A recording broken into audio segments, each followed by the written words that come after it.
We've rejoined. Yay. There we go. Right on. I can hear. How about you, Twig? Can you talk?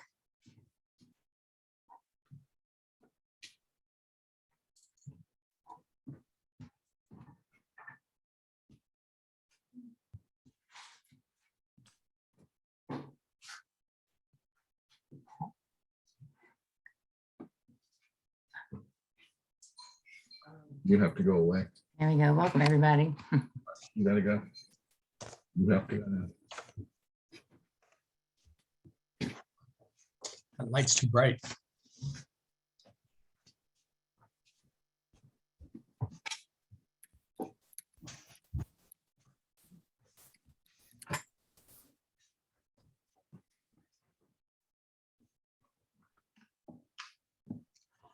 That's better.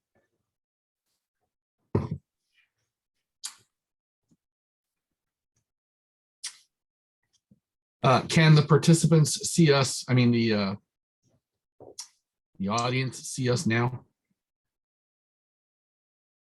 We got a bunch of yeses. Apparently, yes. Okie doke. All right, outstanding.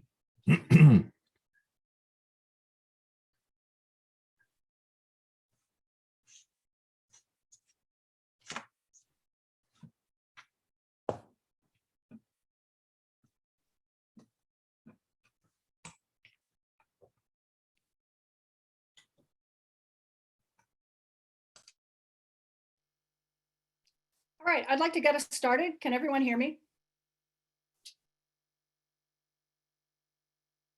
Awesome, thanks very much.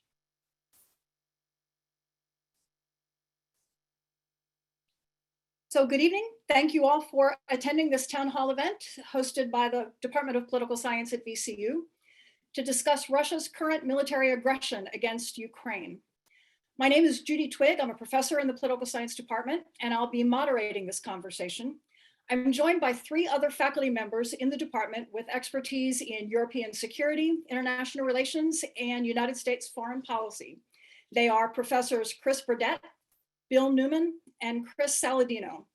I'd like to thank them in advance for their expertise, and I'd like to thank the Department of Political Science, especially its Outreach and Programming Committee, and Jen Clayton, who is a member of that committee and who is also one of our department's spectacular student advisors. I'd like to thank them all for organizing this event. We will plan for our discussion to run about 75 minutes total. I know everybody is now 2 years into Zoom fatigue, so we won't go any longer than that. We'll wrap up around 8:15. That'll give everyone time to go get a snack before we tune in to President Biden's State of the Union address at 9. So I'll start off with a few minutes of background and context for our discussion, and then we'll turn to each of our speakers for 7 to 10 minutes of opening remarks. And then we'll discuss and take questions. So if you have questions as we go along, please post those in the chat, and I'll monitor that and bring your questions to our speakers during the discussion period. So Jen, if I could ask you to go to the next slide, please. And I'll address the big question of why we're here. We're here because of a sequence of events over the last few weeks that continues to evolve very rapidly. A couple of weeks ago, the White House began to provide to the public, to the international community, and to Ukraine, detailed information about Russia's plans to carry out an imminent large-scale invasion of Ukraine. That invasion started last week on February 24th. As you can see on the map, Ukraine is currently under assault from 3 sides. The United States, Europe, many other countries have responded with crippling economic sanctions against Russia, and also with significant military supplies to the Ukrainian armed forces. If we can go to the next slide, please, Jen. I'm sure you're all aware that Ukraine is putting up a stunning, valiant defense, far more successfully than the vast majority of people expected. And I'm sure you've all seen the photos and videos of Ukrainian President Zelensky. He is a former comedian. He's an actor who ran for president after starring in a Ukrainian television situation comedy about a high school teacher who ends up being president of Ukraine.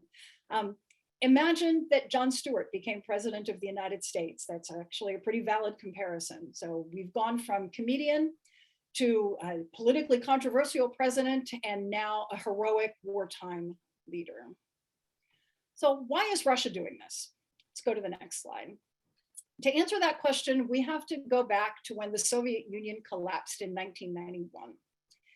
You had countries then that had lived for decades under Soviet domination. That's most of Eastern Europe. In 1991, they became free and independent countries. And the 15 republics that made up the Soviet Union themselves became independent countries. Not all of them have become democracies, most of them have, but they have all gone their separate paths. Now, as this was all happening, NATO, the North Atlantic Treaty Organization, the Western military alliance that's existed since 1949, NATO expanded eastward. Most of the countries that had been part of the Soviet bloc joined NATO when they had the opportunity because they wanted to. In 2008, NATO stated that it planned someday to admit Ukraine. Someday. That has always been a vague pledge to do something in the far off future. Russian President Vladimir Putin has described the collapse of the Soviet Union as the single greatest geopolitical catastrophe of the 20th century. Russia has become a lot richer and a lot stronger over the last 20 years, mostly because it has lots of oil and natural gas and timber and aluminum and other minerals to sell on global markets.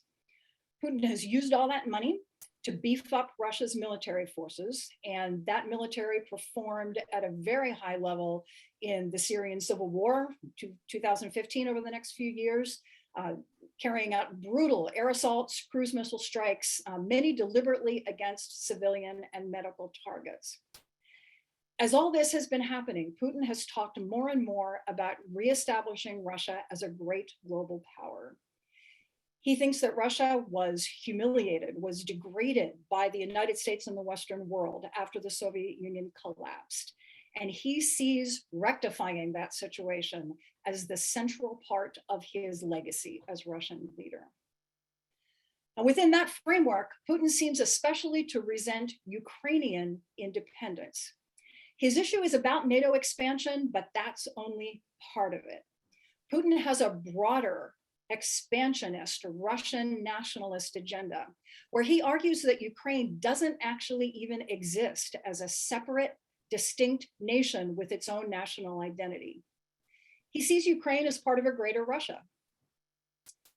He thinks that Ukraine shouldn't even be a separate country. During the pandemic, while he was in isolation last summer, Putin published a 5,000-word essay on Ukrainian history, where he said that Ukraine is historically, culturally, spiritually part of Russia. And I would show you a link to that essay, but I'm delighted to report that the Kremlin's website is down because it's been hacked.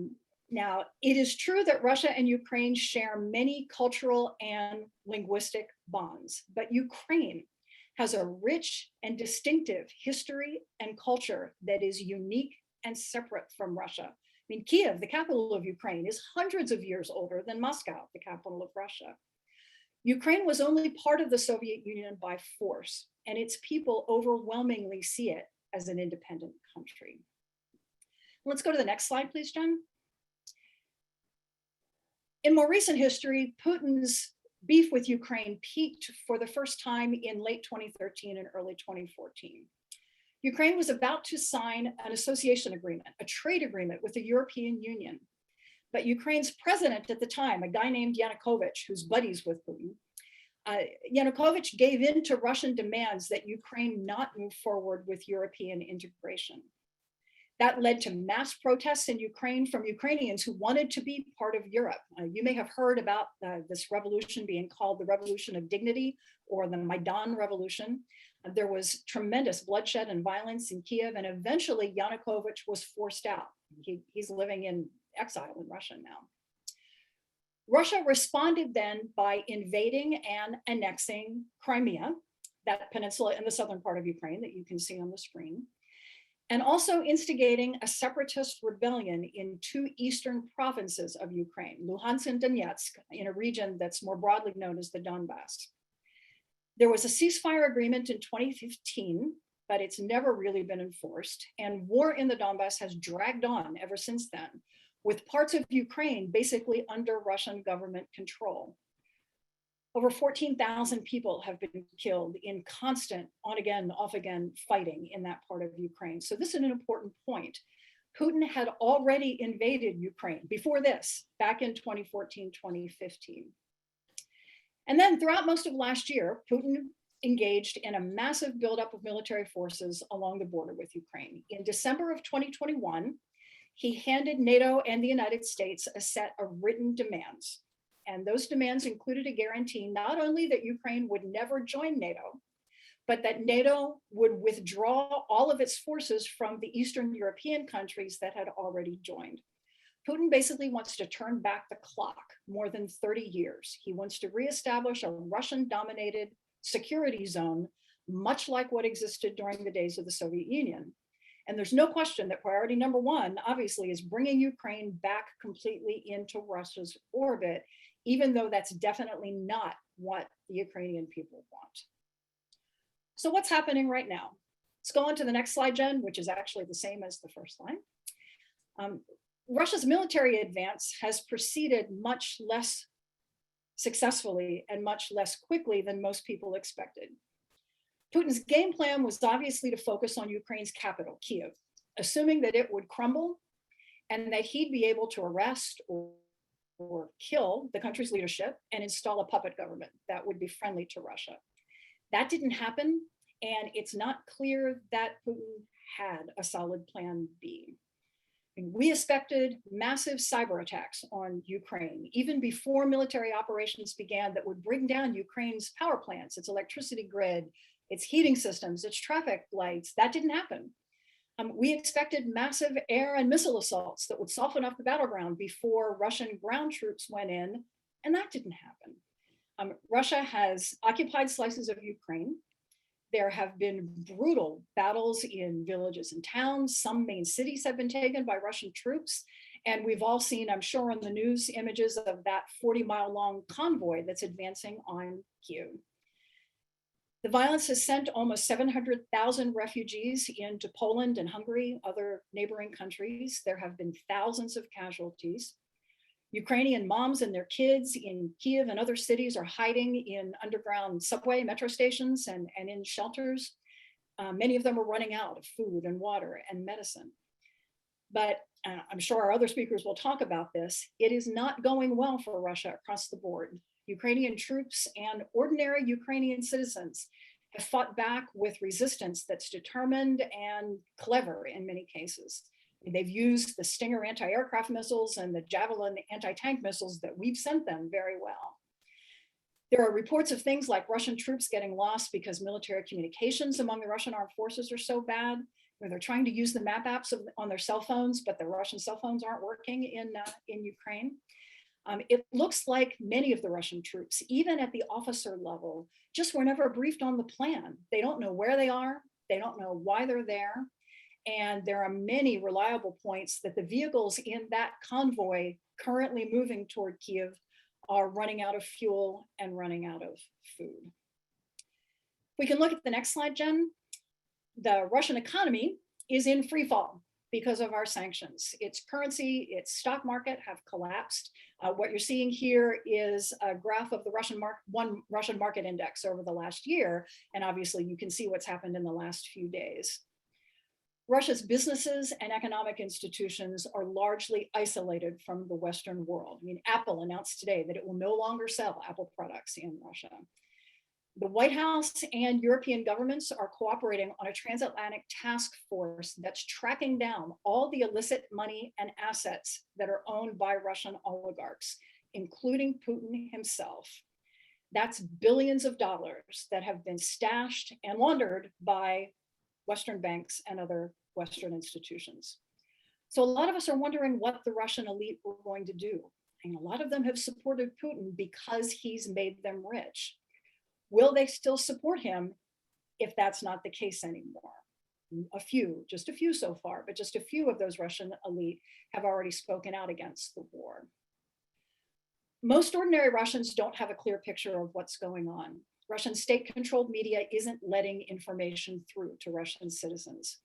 The very few independent radio and television stations that still existed before today were blocked earlier today. Russians are being told over Russian state media that Ukrainians are currently committing genocide against Russian-speaking people inside Ukraine, that Russia is being threatened by a Ukrainian provocation, that this is all just an act of self-defense by Russia. And of course, this isn't true. Ukraine has done nothing to provoke Russia. And the truth is slowly leaking out there. When we've seen, even though most Russians haven't seen it, we've seen on our television screens that thousands of Russians have engaged in anti-war demonstrations. Thousands have been arrested for engaging in those demonstrations. And it's not a huge number out in the streets, but a pretty big handful of Russian celebrities who have huge social media followings inside Russia have started to make anti-war statements. So part of the war that we're seeing right now is an information war that's going on inside Russia itself. So we're all on edge. We're watching this horror unfold with lots of questions, right? Why is Putin doing this now? What explains the timing? Russia still has most of its troops, most of its military power in reserve. How much will they escalate the violence in the coming days and weeks? Where is this all leading? Is it leading to a complete subjugation of Ukraine by Russia, which would represent a vicious blow to liberal democracy everywhere on the planet? Or will the outcome be on the other side of the spectrum? Maybe it leads to Russians deciding that they've had enough and somehow casting Putin aside and ending all of this. Well, obviously we have a lot of ground to cover in our discussion. Before we turn to our other speakers, if we could go to the last slide, Jen, I want to take note of just one more thing, and that is the racial element of our discussion. I'm sure we've all seen the commentary that speculates that there is a racist dimension to all the attention that's being paid to this conflict, that we're so focused on Ukraine because they're mostly white people, and we pay less attention to other equally tragic conflicts around the world because the people affected by those conflicts are people of color. There are also reports that Black refugees, African students who have been studying in Ukraine at Ukrainian universities, there are reports that they're being turned away or mistreated at the border. So I just wanted to take the opportunity to highlight that there are some amazing Black scholars and journalists in the United States who are experts on this part of the world. And they are analyzing what's going on right now, often from the perspective of race. So I encourage you to follow them on Twitter. I have up here the Twitter accounts of Kim St. Julian Varnon and Terrell Starr. Terrell Starr, who hosts a podcast called Black Diplomats, is currently embedded with with a Ukrainian military unit. And also please attend that session that Howard University is having tomorrow afternoon. So with that, I'll turn to our panel. And I think we already agreed that we would turn first to Chris Burdett. So Chris, looking forward to hearing what you have to say. Thank you, Judy. Those remarks are going to be difficult to follow. The context is so important, and you did an excellent job of providing that for us in a short span of time. I want to echo your gratitude not only to our fellow panelists, yourself, Bill, Chris, but also to Jen and the outreach department, or the outreach committee of our department. Thank you for arranging this, and to our audience as well. The time you're taking tonight is important. It's a somber mood without a doubt. It's a time for reflection, and a time that we're looking for meaning. And I think that's part of the role we're playing tonight for you. Unfortunately, that quest for meaning also leads us to things that frankly, I really wish I never had to learn. Words like thermobaric. But as I sat down to prepare for tonight, I tried to come up with a short list of items to share, and that short list became quickly longer and longer and longer, to the point where we would be here for another couple of weeks, very likely. So I have opted to take the easier way out and keep my opening remarks brief so that we can save that room for the questions that I'm sure that everyone in our audience has.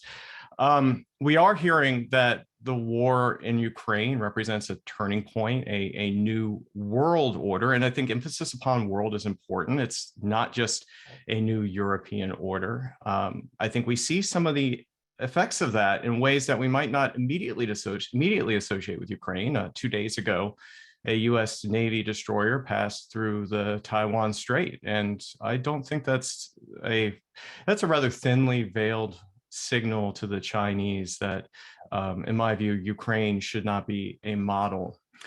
We also see some remarkable shifts in Europe. NATO is, as Judy outlined, finally being forced to define its post-Cold War contribution to hard power. And less so in an abstract sense. We're seeing NATO for the first time activate its armed forces. Now, they haven't been deployed yet, but they've been activated. We've seen temporary installations in the Baltics and Poland translated into permanent installations, or at least that's the intention now. And as we will learn a little bit more than likely through your questions, there's also the potential to expand the membership of NATO to countries that previously may not have even considered it, or at least were clinging to their neutrality, countries like even Finland and Sweden. We know from yesterday, Switzerland, that stalwart neutral country has joined in the sanctions. So these are part of these shifts. We also will acknowledge that the EU, at least to some, is finally something, or realizing something of its strategic potential. But wartime gives us these great moments where we can stand valiantly. I recall the image of Yeltsin on the tank outside of the parliament in the early days of the overthrow of the communist regime. And with that, there's the sense of, here is a moment of great hope, but then we also know from that time needs to play itself out, events need to play itself out. So whether the EU is in fact becoming something of this great strategic actor, well, we can talk about this later with your questions. We may want to tread carefully as we analyze that question. Meanwhile, we're also gaining a greater sense of what terms like hybrid warfare mean, how countries might be able to respond to aggression without putting troops on the ground. And whether these efforts are successful remains to be seen, but like Judy said, they are having a clear effect. We will surely address these and other changes as we go through our panel this evening.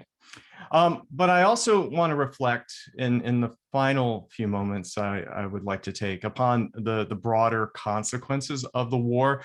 Those that especially involve the innocents. Of note are the hundreds of thousands who have fled Ukraine to the EU within the past few days alone. And they bring with them challenges reminiscent of prior crises. And we'll be in a position to evaluate whether Europe has learned from these prior crises as we address the humanitarian side of this crisis outside of Ukraine's borders. Now, recently, I had the opportunity to talk with a colleague who is currently working in Moldova, one of Ukraine's neighbors, a neutral country. And he offers insights into another side of this war. And Judy, if it's okay with my colleagues on the panel, I'd like to take a moment, in fact, and try to share this with everyone. So let me, Jen, could I have screen sharing power?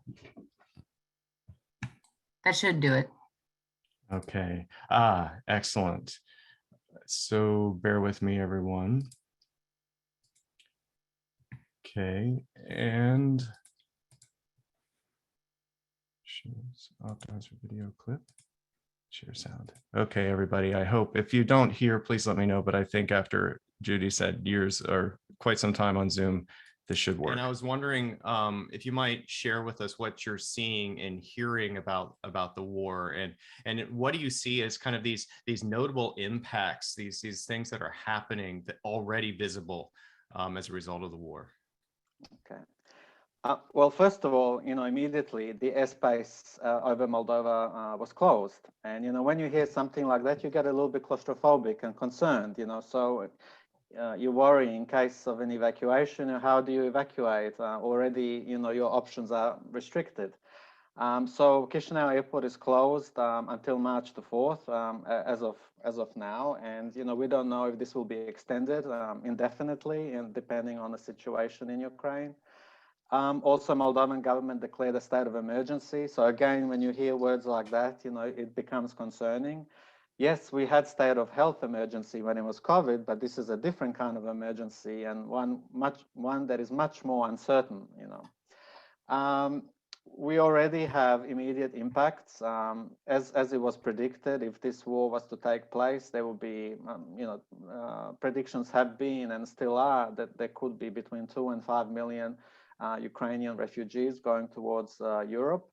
Already in Moldova, we've received 70,000 refugees, some of whom, about 20,000 of which left onwards onto Romania. But many remain in Moldova, and the government of Moldova has been, and the people have been, I think, from my point of view, has been really amazing.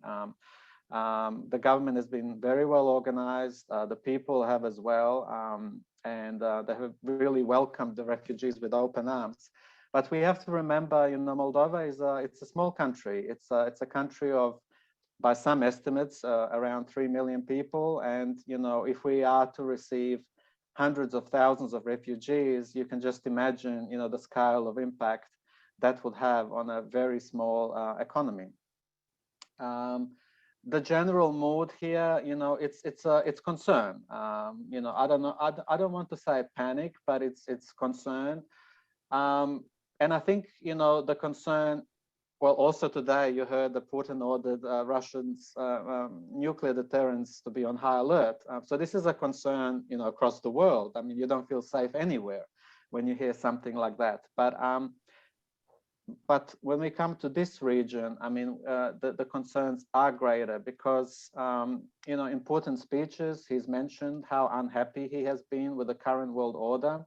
He stated that the collapse of the Soviet Empire has been the greatest geopolitical catastrophe of the century. So when you hear something like that and you're based in Moldova, which was part of the Soviet Union, or if you're based in the Baltics, you feel much more vulnerable. And I think, from a Moldovan perspective, you feel even more vulnerable because the Baltics are NATO members, and under the NATO agreement, any attack an attack on any NATO member means all of NATO, all of the members defend the countries. Moldova is not. Moldova is a neutral country. It's a very small country. And, what is there to stop Putin going to Moldova? He's already received probably the maximum sanctions that he's going to get. What additional sanctions could he get to stop him going beyond the borders? Now, with anything like this, the events are so quickly changing, and Judy did a great job of highlighting that these sanctions are having an effect. And I think that both my friend Ben and myself would welcome being wrong about that final assessment. So on that note, Judy, I will turn things over to you, and thank you for giving me a few minutes of your time. Thanks very much, Chris. Appreciate you sharing your thoughts and your conversation with your colleague and friend in Moldova. So I'm seeing questions start to pile up in the chat and the Q&A, and I think I'm keeping a record of them, and I think we'll continue to collect those as we move through with our other two speakers. So I'll turn now to Bill Newman. Okay, thanks, Jude. I want to thank everybody for coming here. And since I teach US foreign policy course, Judy asked me to focus on the question that a lot of people are asking right now, which is, why does the United States care about this? And obviously, when you see a country being invaded by another country, you automatically start to care and say, from the humanitarian aspect, this matters. When a country is simply saying, we'd like to build ourselves a democracy and we'd like to live in peace, and the answer from a much more powerful country is, no, you can't. Sorry, because of our definition of your historical legacy, and we're going to take away your future from you, right? So obviously that makes sense. And you think about what's the number right now? 680,000 refugees is what I saw this afternoon. So obviously that matters on the humanitarian grounds. Now, within international relations, one of the key theories about international politics is realism, which says that the world is about power. It's not about humanitarian issues. It's not about good versus evil. It's about power. It's about powerful countries competing with each other. And that's generally the way that most political leaders in the world think about it. And obviously, we could look at Putin's actions right now and say, oh, there's a lot of realist action in there, but there's more to it than that, I think you could argue also. So from that perspective, why does the United States care? And then it comes back to actually less realist arguments to a certain extent, but it comes back to aspects of traditional US foreign policy and the notion that the United States believes in a rules-based international order. And if you listen to Biden talk, and if you listen to Obama talk, and if you listen to every president since Harry Truman, essentially they have a different fashion of rules-based international order. Donald Trump's the exception because he kind of rejected the United States as being the guarantor of a rules-based international order. But every other president since really middle of World War II, and you can also include Woodrow Wilson in that if you want to, said there are rules, the way nations should behave. And invading a smaller nation on your periphery to try to chart its future is a violation of those rules. And if one country can get away with that, other countries can get away with that. Now, the United States has been criticized in the past for doing what some people feel is just that, is going in and trying to choose for one nation or another. And that's something we could deal with in the questions. But the United States, when we think about it now, that's the Biden administration's argument, is one of them why we care about this. We also care about it because Ukraine is a country that's trying to build a stable democracy, and Russia's saying, we're not going to let you get there. That's it, because we don't like the implications of that. And there's also, I guess, for a lot of countries, a fear that the more nations become democratic, the more that puts pressure on authoritarian systems to become democratic. And the balance of power, if you want to say, between democratic countries and authoritarian countries is something that everybody worries about, not just in the post-Cold War world, but during the Cold War and even during World War II, when we're talking about democracies versus fascist countries. So this is always an issue related to that. You go a little deeper, and my guess is, I don't know if Chris Saladino is going to deal with this sort of the big IR aspect of it, but one of the rules of international relations is, among powerful countries, if you don't create the rules of the world, other powerful countries will. So in the future, what's the rule? How do we deal with the rules-based international order? Is it one based on the way Russia conceives of it, that we are going to take Ukraine and that's legitimate, or is it based on the notion of countries having their own sovereignty? Now, super quick, because I want to finish up so we can get more questions. Right before the Olympics, there was a summit between Putin and Xi Jinping, president of China. And they came out of that summit with a joint statement of the Russian Federation and the People's Republic of China on the international relations entering a new era and the global sustainable development.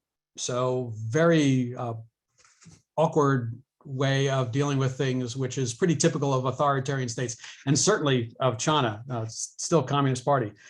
But basically, if you look in this document, you see a foreshadowing of what's going on today. Talks about the world where there's a redistribution of power in the world and how we're moving into a multipolar era. And the core concept of that multipolar era is that the world should reject unilateral approaches, and that's a criticism of the United States, but that the rules-based international order should be based on the notion that countries will not interfere in the internal affairs of other states, infringing their legitimate rights and interests. And what that actually means is Ukraine, and Russia looks at this and says, this is an internal issue. That's what this is. Nobody's business but ours. Ukraine belongs to us, always has belonged to us. And China would go along with that and say, oh yeah, there's this little place called Taiwan that belongs to us and will always belong to us. And we are dealing with things that are in our borders as we conceive of them. And that's none of your business. And from the US perspective, do we accept that? Do we simply accept, hey, it's internal, and if it causes several million refugees, and if it causes tens of thousands of deaths, that the conception is that we will accept that and say, that's an internal issue? Or does the United States and countries of Europe stand up and say, no, there are rules, and this is not an internal issue. These are international issues, and we have a say in it.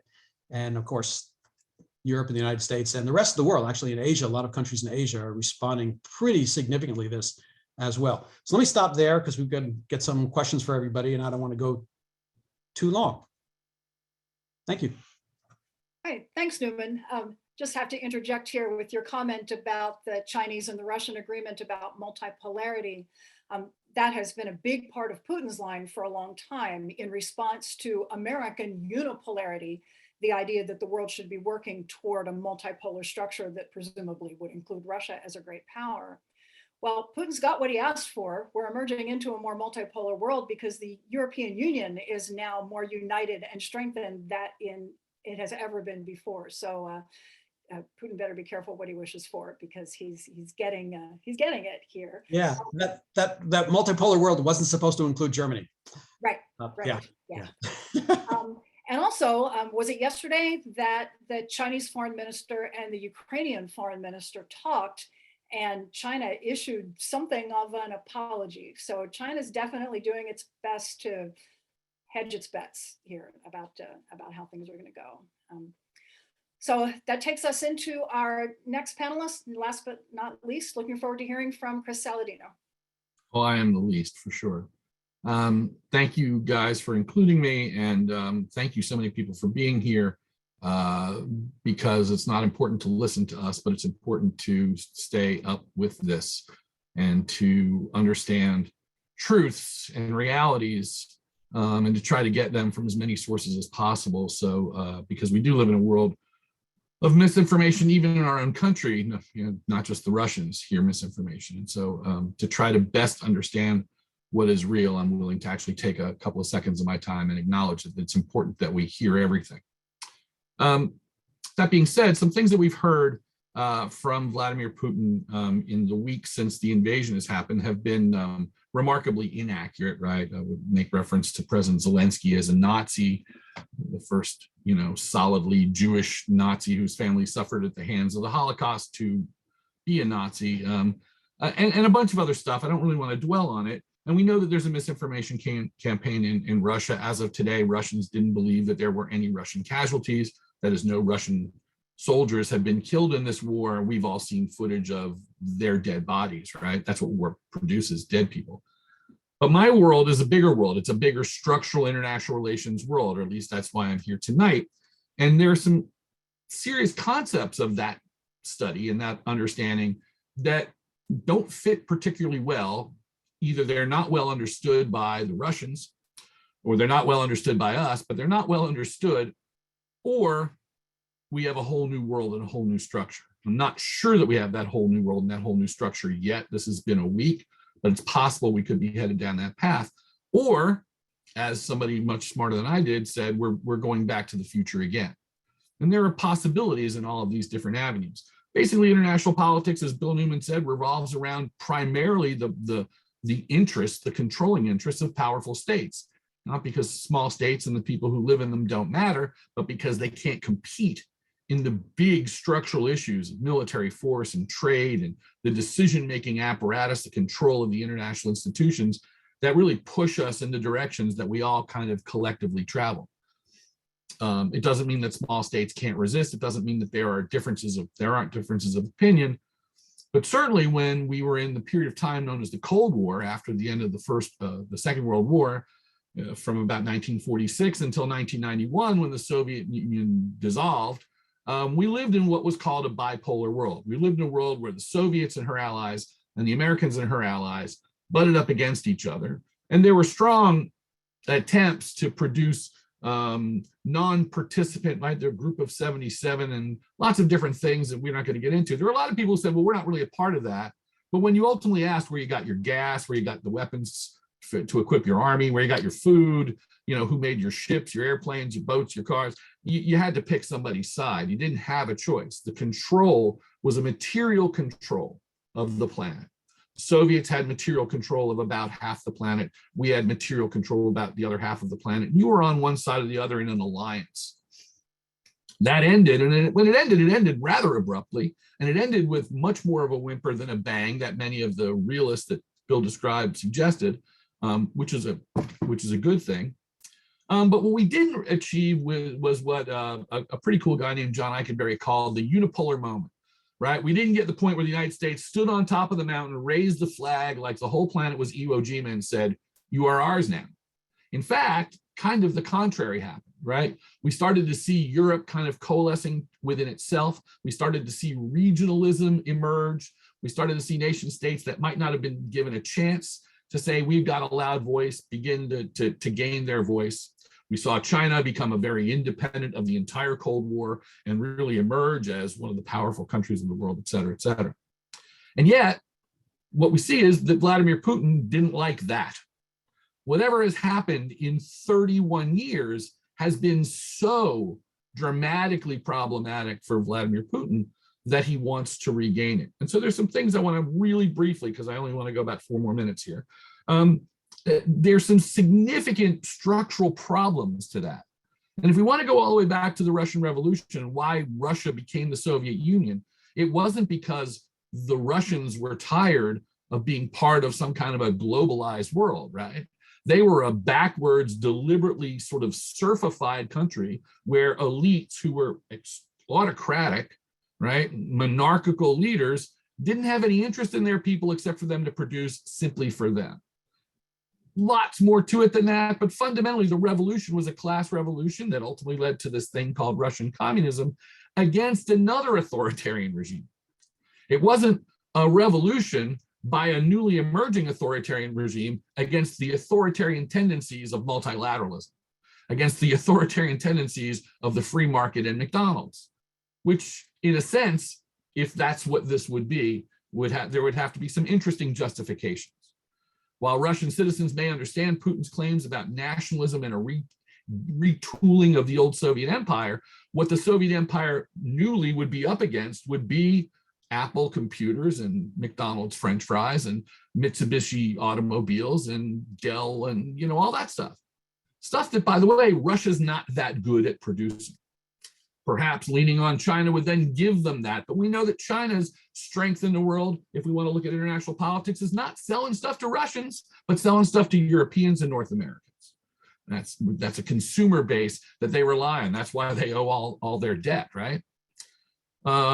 If China was to hitch its wagon, sort of, so to speak, to a Russian revolutionary movement that sought to restore this kind of Cold War, they might have to deal with the kind of sanctions that the Cold War implicitly created, right? That said, well, you're on that side, you don't get to drive Fords, okay?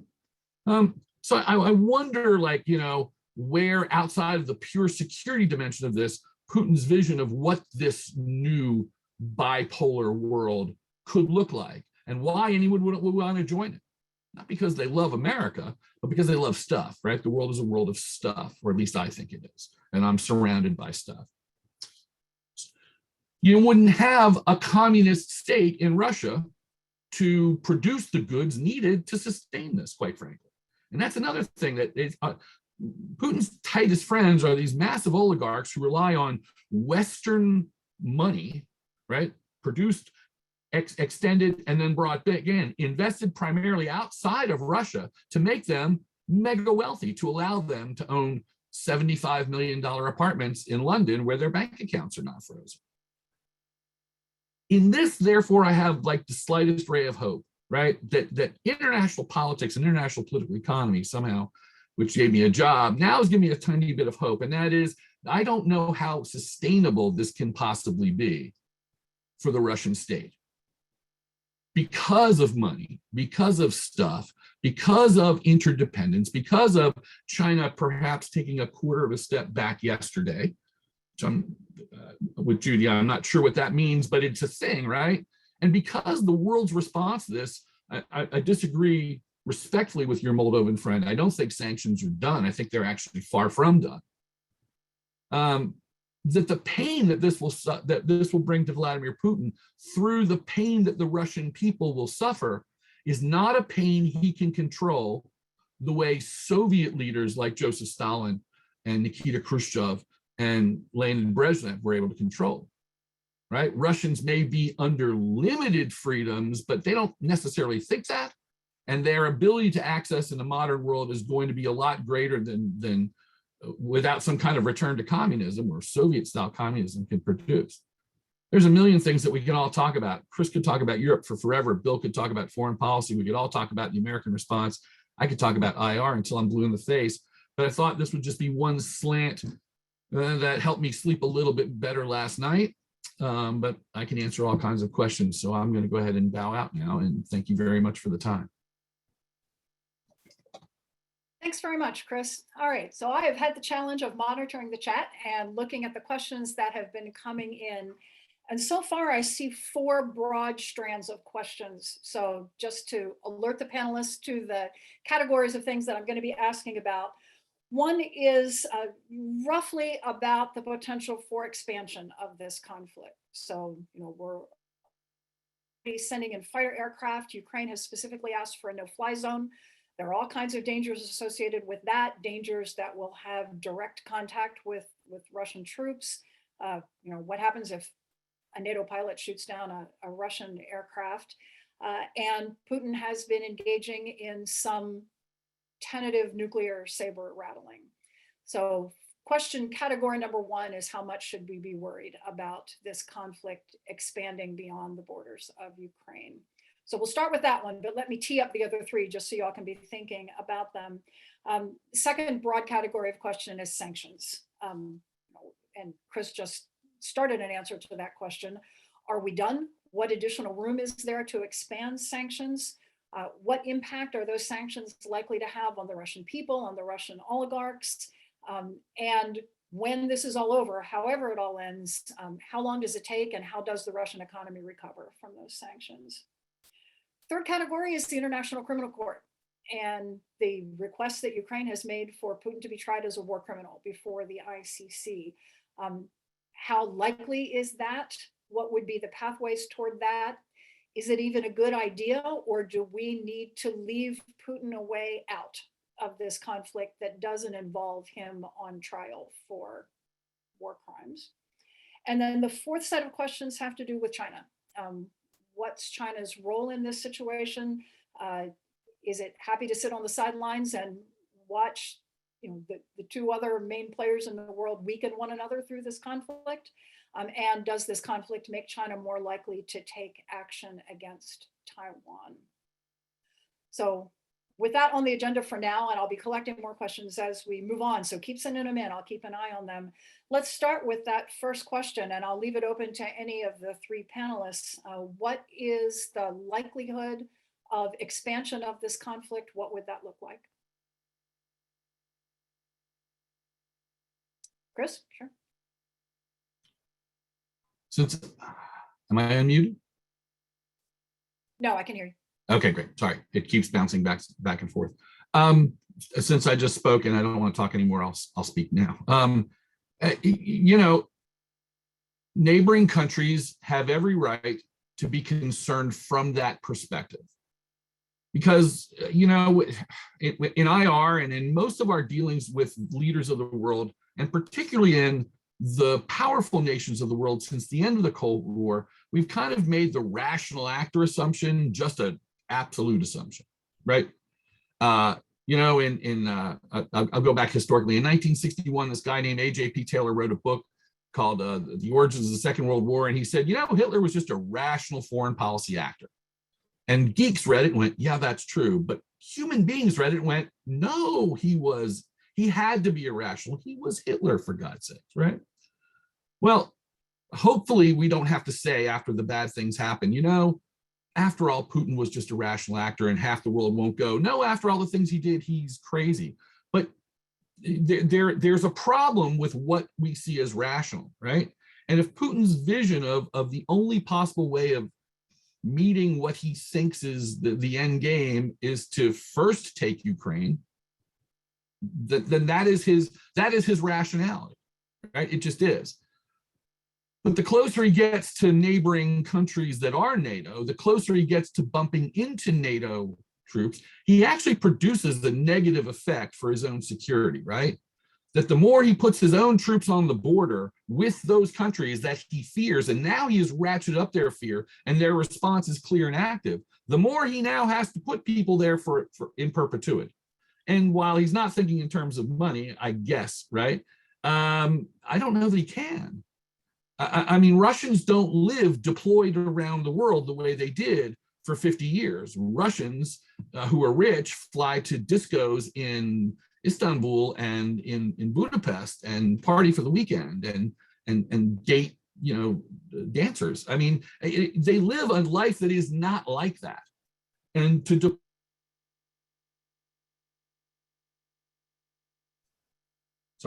really put yourself in this kind of position where now you are engaged not just in this war in Ukraine, which is going to be harsh enough for the Russians, but where you're going to have to iron curtainize yourself.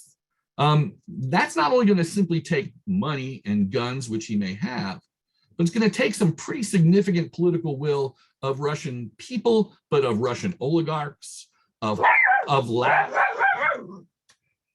even George agrees, of loud Russian hockey players currently playing in the NHL, right? Of people that are needed to some extent for Putin not to simply be doing this entirely on his own.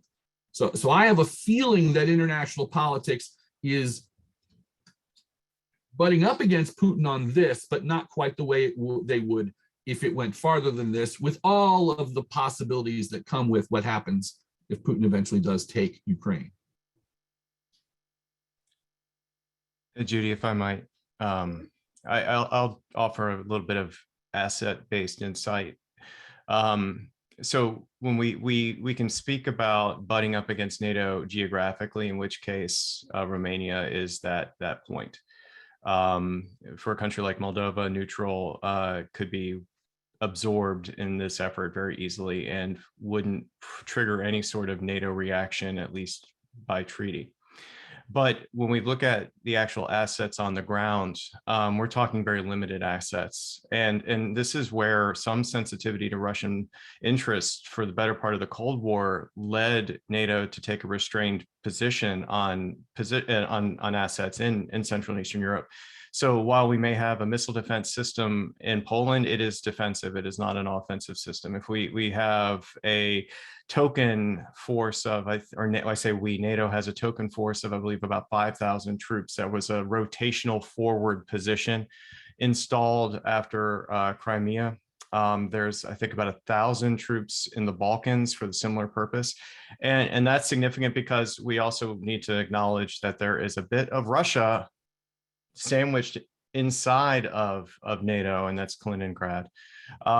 So there's a real concern that Russia may deploy missiles to Kaliningrad beyond any that might already be there, in which case it would expose this region. So when we really think about assets, much of the assets that NATO has retained in Europe aren't for power projection as much as for defense. So that could be some reason to give Russia pause pushing further eastward.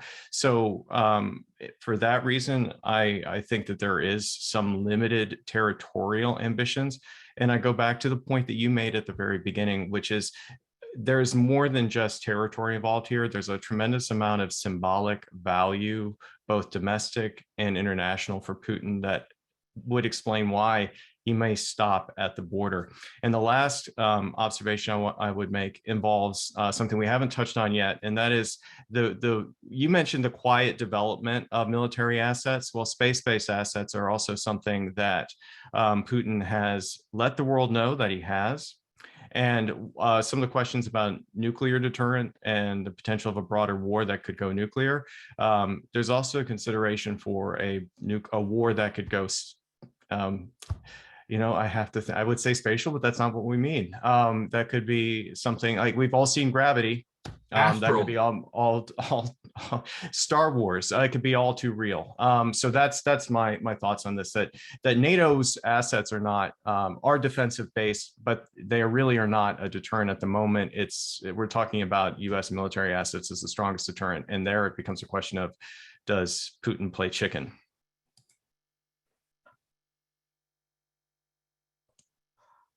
let me just go super quickly, because if all three of us go on every question, we'll answer nothing. But yeah, piggybacking on what everybody said, there are limited things that NATO could do and the United States could do. Essentially, the idea that if the Russians capture Kyiv, how do we free it again? It would be a massive ground invasion that would take a couple of years to prepare.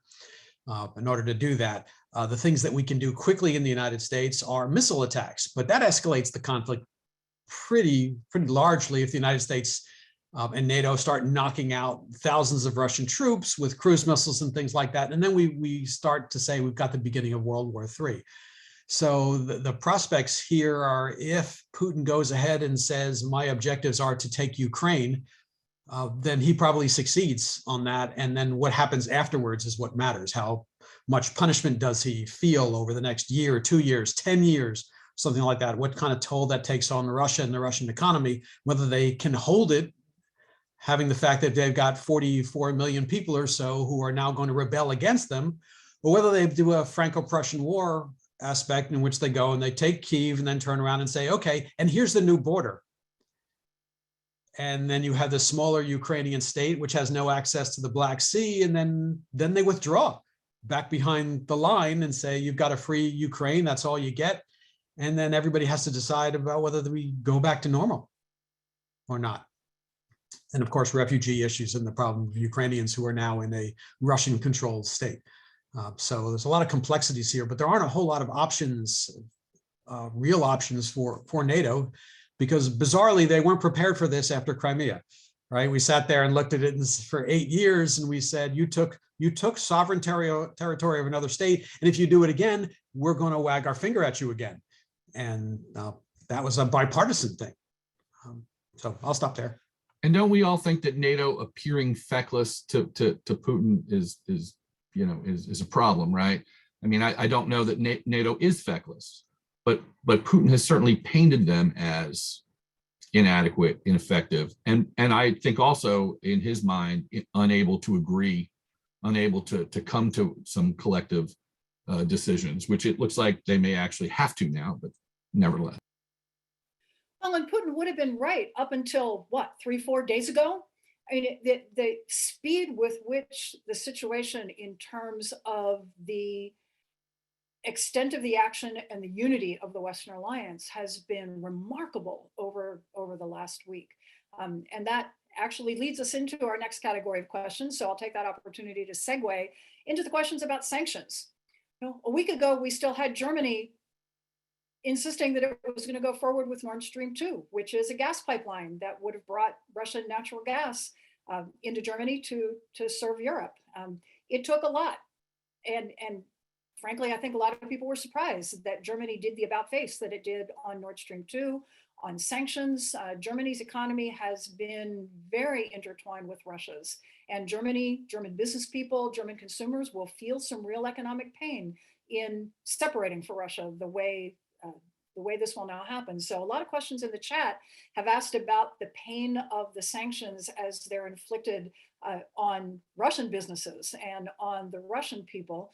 It's also worth asking about the cost of those sanctions to the Europeans in particular who are invoking those sanctions, and also the cost to us. I mean, our gas prices are going to go up with oil now over $100 a barrel. We depend on Europe depends on Russian and Ukrainian wheat, sunflower oil coming out of Ukraine, high-tech items, car parts. Again, this will all hit Europe more than it hits the United States, but this will be something that American consumers feel in their pocketbooks as well. So go back to the panel with the broad question about sanctions. Have they gone as far as they can go? Is there more room for sanctions to go even further? And are there sanctions that can make a difference with Russian behavior at this point?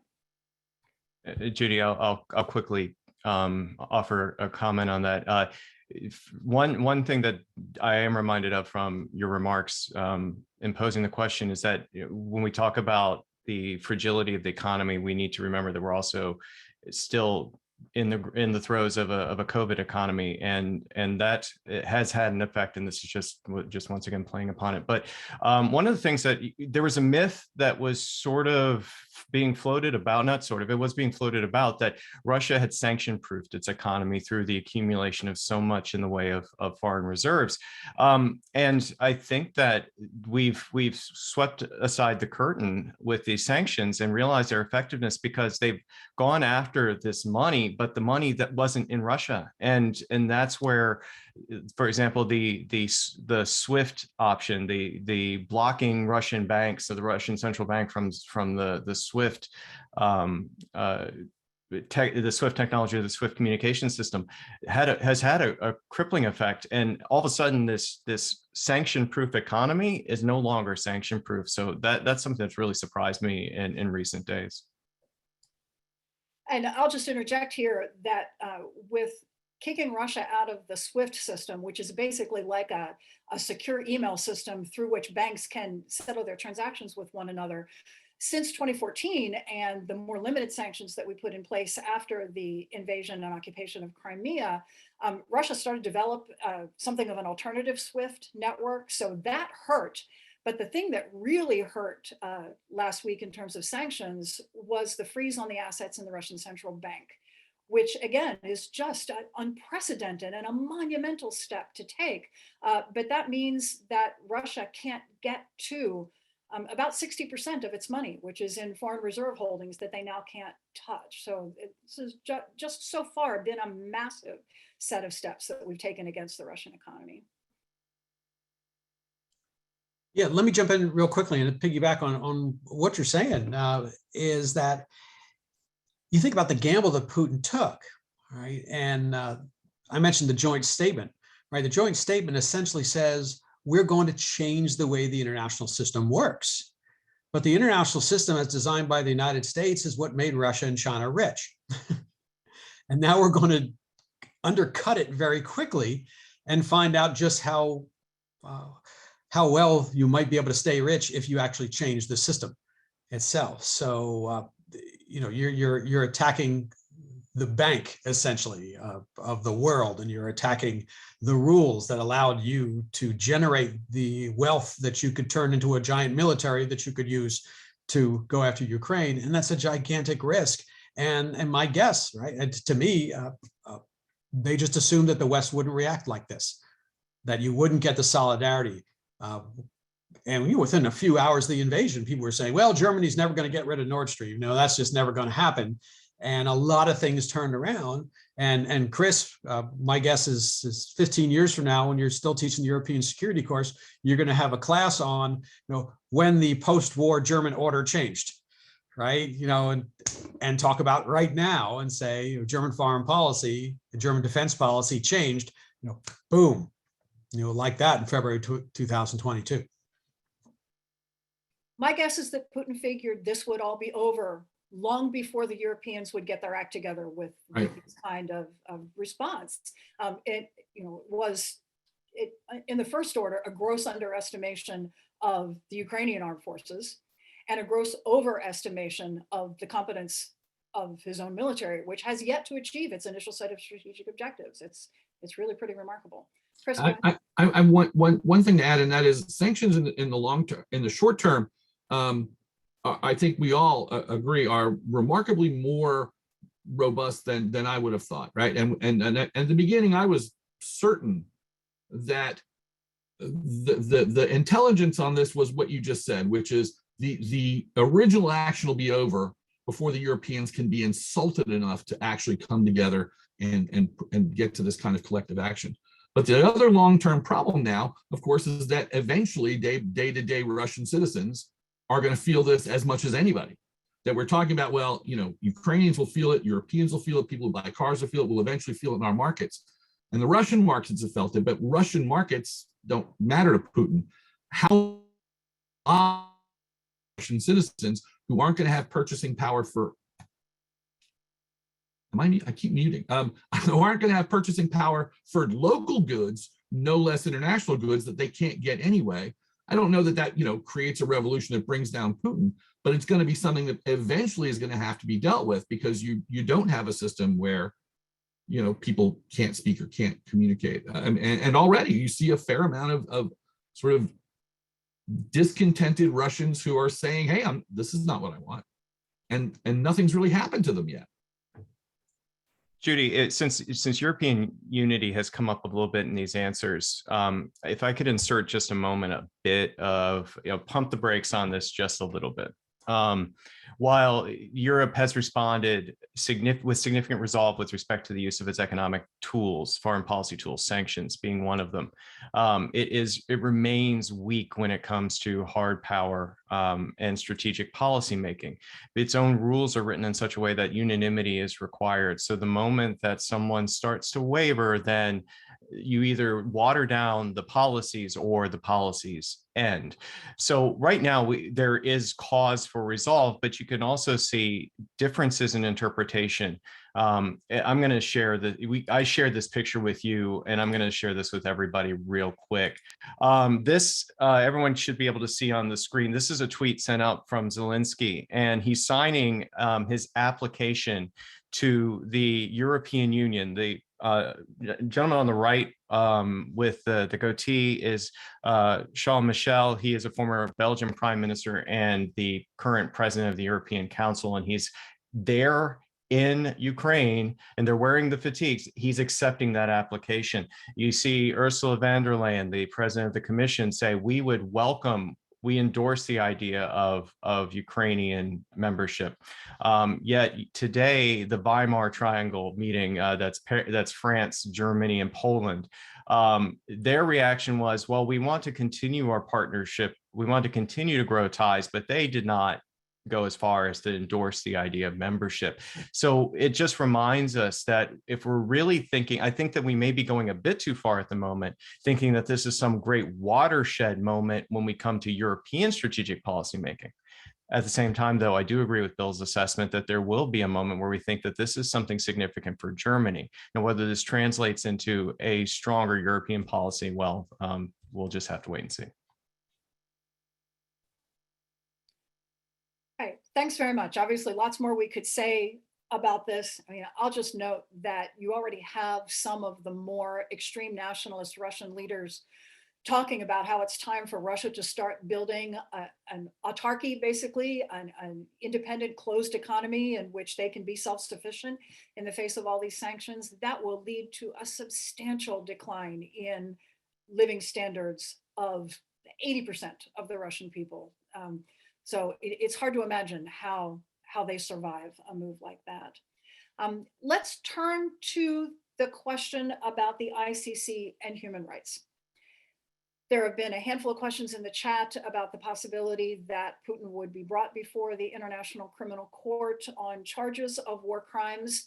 You know, I'll address this to start out with by noting that I think part of the tentativeness of the Russian military actions so far has been that they have been trying to avoid civilian targets. Again, largely because I think they were going to swoop right in and be running the show in Ukraine, and they didn't want their, what would quickly become their own infrastructure to be degraded to that point.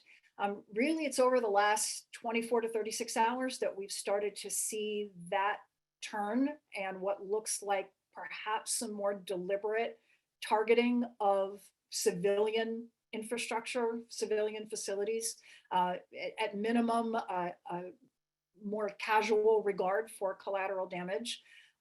What's the role of international judicial institutions in a situation like this? Chris Saladino? I'm happy to start, but not end. The opinion about the International Criminal Court in the world today, even by the United States, is not good, right? Its track record is rather weak. It's existed since 2002, and it's prosecuted about 28 people. And those people are among the most abhorrent war criminals in the world, while omitting others. It has a weird sort of jurisdiction that makes it very difficult to get cases before the court. And yet, if Russian soldiers do the things that meet those standards, it wouldn't be a problem for the ICC to initiate an investigation. Russia's not a party to the court, but the Ukraine is, and so they would be allowed to do that. But there are two big questions, right? To what end? Like, what can it do? And it can do nothing. It has no authority whatsoever. But also, to what extent would that exacerbate things or make things a problem? It has so little and will continue to have so little power and authority against powerful nations that are insulated against it, that I don't know that Putin would think to even address it beyond if someone asked him the direct question, right? I mean, and so it's not so much the ICC, but rather, will you see the NGO community? Will you see other international organizations? Will you see humanitarian agencies in the United Nations collectively, right? Will the regime continuously isolate this case and say human rights violations, human rights? Because we know that journalists are poorly treated, that, you know, certain people are poorly treated in Russia, but not to the extent that there's any sort of active efforts to do anything. So the ICC, the International Court of Justice, these would just be like ceremonial outbursts. But if you now have the entire world saying, all right, this is our new focus, right? I mean, the ICC had a focus and it was Africa, which seemed pretty racist, but it only looked at Africa. There was bad stuff going on everywhere. This will probably put a very powerful shift on the actions of the Russians, not just in Ukraine, but probably in Russia as well, in South Ossetia and Georgia and wherever.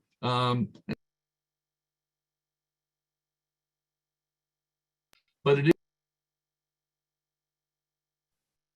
Check your microphone, Chris. You're muted. Check your mic.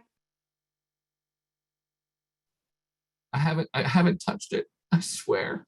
I don't know what's happening. Anyway, the long story short is that this will put a huge focus from the international humanitarian regime on Russia.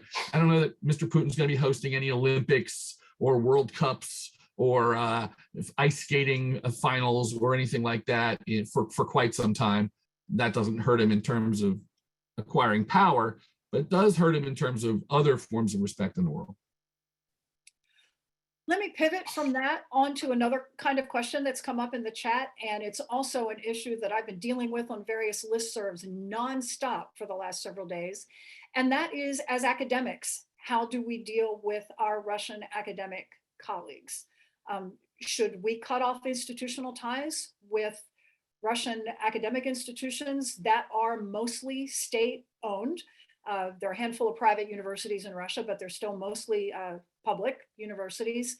And many of the political science and IR departments in Russia have been actively supporting Putin, or at least contributing the policy papers and other briefs that have been feeding his administration. How do we balance our interest in making sure that we're not engaging in any academic ties or exchanges that even indirectly support the Russian regime, versus wanting to make sure that we are supporting Russian colleagues who are speaking out against the war, fighting against the regime? And one of the questions in the chat was about whether or not we should send students who are currently inside the United States or Europe back to Russia, with the caveat that those students may very well be in danger if they go back home again.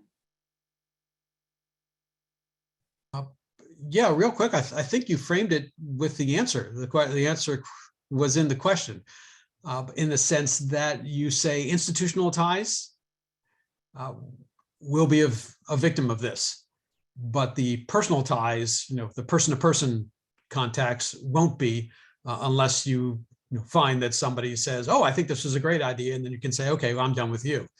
But that may be the way that the first way I think that you would draw the line on that, because the institutional aspects are much more government related and become pillars of a society that supports this, as opposed to the individuals who may say, hey, I grew up in Russia, and that's why I'm in this situation, and I think this is tragic, but I can't necessarily risk my life and my family's life to do anything about it right now. Chris, want to go after this one, or should we go to our final round here? It's 8:14. Judy, I think that I would really want to hear your thoughts on this, because your ties to Russian academia are much more extensive than mine. So I think that you've probably been grappling with this for longer. And those feelings may be very intense right now. So share with us. I would love to hear. Are you asking us for your advice, Jude? Is that what this is? It's a therapeutic moment for us all. No, I have pretty strong feelings about this. I've helped to co-author today a piece for the Lancet among people who have collaborated with Russia in the medical and public health scientific spheres, in which we argue that institutional ties should be severed, but that we should continue to provide outreach and safe haven for Russian academic scholars, policy experts who have spoken out against the regime and need to get out. So thank you for that question. We're now at the 75 minutes that I promised, but we still have 160 people on the call. So with the idea that maybe we've got a little patience if people are sticking around for this long, let's go for just one more round of comments, and I'll just ask everyone if they'd like to make any closing remarks. So we'll kind of go in the order we went in first time around. So Chris, Burdett, any last points you'd like to make? Anything we didn't bring up that you think we should have? Well, good. You said you want to wrap things up, right? Right, Judy? But in 25 words or less, yeah. Or 25 words, right? I've already used half of them just responding to that. I think, it's, you mentioned how Putin is a student of history, and I think that is been in my mind, how we see echoes of the past in recent weeks, how one might say Crimea is like Hitler's reoccupation of the Rhineland, his test of French resolve that ultimately emboldened him to begin to push outward and pursue policy options. And then, we have that idea of Chamberlain at the airport returning from meeting in Munich to try to bring peace to Europe, saying we have peace in our time. And I worry that there would be a moment like this where the summits come back and say we have achieved that peace, only to realize we're dealing with someone who, as you wrote previously, has no interest in peace. But I think as I go back to my initial thoughts, and I said I'm seeking answers and I'm seeking solace. And in history, we see that there are examples of things like this failing. Recent days, the efforts of the Russian military, I can't help but wonder if there's part of him that might be thinking about Afghanistan. And then I also fall back on the broader lesson that even though the world was slow to react when something like this happened in the past, ultimately, when we realized our better angels, we found a way to win. So that's what I will hope for. Great to end on a note of optimism. Thank you, Chris. Chris or Newman, go ahead. Yeah, I'll jump to the Taiwan issue, because that was the fourth thing that people had questions about. And I do Asian politics, is one of the things that I do in East Asian security.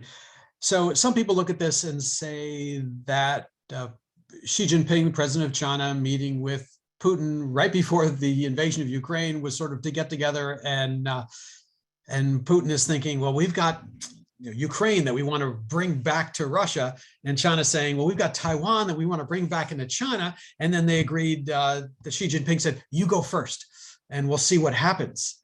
And for a lot of people, they look at it and say, well, this is a test case. And if this had gone really, really well, and if the world didn't respond, in particular, if the United States didn't respond in some ways, then China looks at it and says, well, hey, this is sort of a green light for us when we're ready to go ahead and do this. And there are people who have said that China's building up the military capability to go ahead and invade Taiwan within the next 10 years or so. Your military analysts talking about it that way.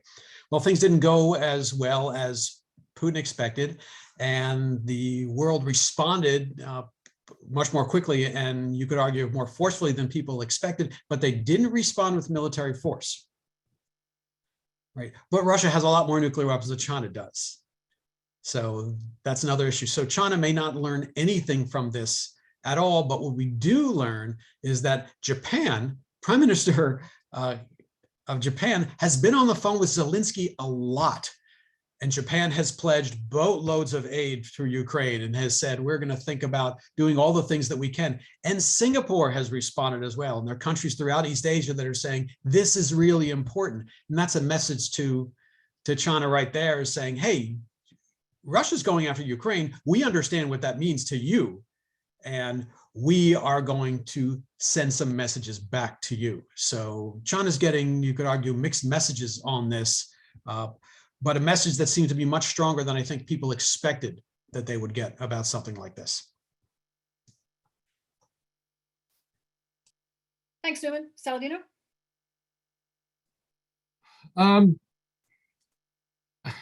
I've been thinking about this for before this terrible thing has happened. And I've been asking myself, what's going to happen? What's the output going to be from this resurgence of sort of hyper-nationalism, where nationalism has to be posed against everybody elseism, right? The rejection of globalism, the rejection of regionalism, the rejection of everything but usism. And this could be, this is it, right? This is what happens when unbridled, it's only for me, materializes in such a way. And that worries me. But it also makes me hopeful that a lot of nation states that have been dealing with their own nationalism were able to overcome it enough to at least say, in some kind of an informal way, this is bad, right? There needs to be some breaks. I wish we might see that a little bit more in the United States Congress. I'm hopeful for that, although not entirely. But as a result, it does make you then wonder, like if we are students of history, we see where hyper-nationalism caused wars. We see what happened in 1914. We see what happened in the 19th century, et cetera, et cetera. So my hope is that what we look at, the world rallying, not so much, I don't know that the world is rallying behind the Ukrainian government. I don't know what people think about Zelensky. He's really become, while he's in a terrible position, an even more theatrical character, right? I mean, but when we see people huddled in ultra modern train stations and bus stations and bank vaults because significant Russian tanks are coming down the street, I hope that it gives us pause to not worry about that nationalist zeal and to get back to a more humanitarian whole of people shouldn't be killed by tanks. Little stuff like that. And if that helps bring us together a little bit, well, it's way too much of a cost for it. But maybe it's just been so long that we forgot, or that we didn't realize, or that we started to think history wasn't really what history was, that we need to see this to kind of maybe come to a better collective sense of trying not to do it again. Thanks, Chris. All right, I get moderator's privilege with the last word. So I'll just run through a couple of the questions that have come up in the chat that we haven't had time to land on. One is whether or not Putin is a rational actor at this point. We know that the Congressional Intelligence Committees were given a briefing yesterday or the day before in which Putin's mental state was discussed. And frankly, watching him fairly closely over the last 2 years during the pandemic, he has appeared to become a little bit unhinged. And obviously that's accelerated over the last few weeks. And I'll repeat something that I said earlier, which is that if that is the case, then we need to be careful to give him a way to back out of this conflict so that it does not escalate into something that would be a true global tragedy. There have been a couple of questions about President Biden. And so I'd like to something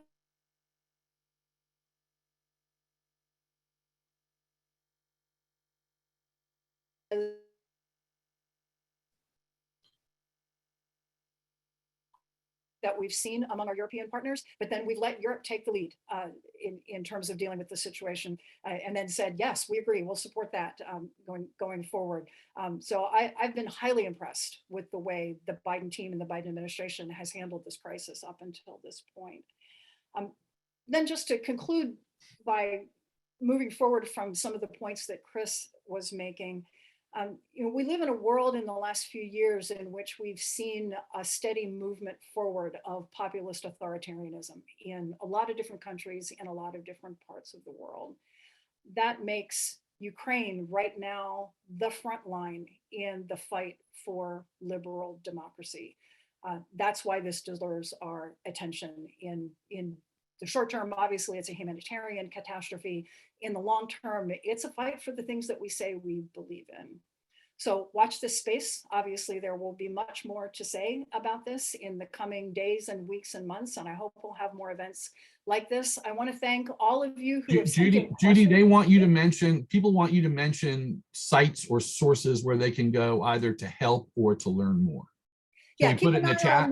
keep an eye on things like political science, social media, and we'll be happy to answer any requests for anything like that.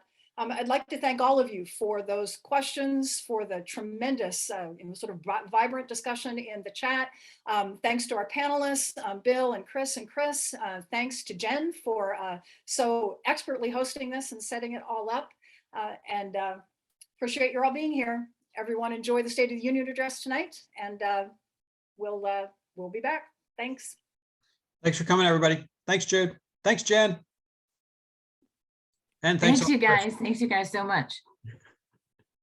Thank you, Jen. Bye. Hey, Chris, wait. What? We go to Batman Thursday or what? I replied. Okay. All right. I'll check my text. I said late show. All right. What time? How many people are still on the chat, right? How late does it go? They got 9, 9:30, 10, 10:20.